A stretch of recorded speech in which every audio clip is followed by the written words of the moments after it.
Hi mga beshi kong tunay! Sasamahan niyo pala kami dito sa Bantayan Island, dito sa Rowan House. And nandito pala nag-shooting yung probinsyano dito. Tignan niyo man ang paligid guys, sobrang ganda. Punta na rin kayo dito sa Bantayan Island. Sobrang ganda talaga sa mga paligid dito. Guys, kung pumunta naman kayo dito guys, sobrang mangitim talaga kayo guys. Tignan niyo man yung dagat guys, sobrang blue and linaw.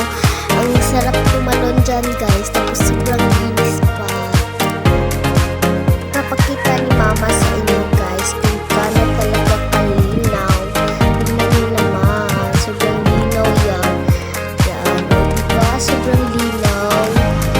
Guys, basta pumunta kayo dito guys, wag kasi sobrang init talaga dito. Wala talagang masilig-silig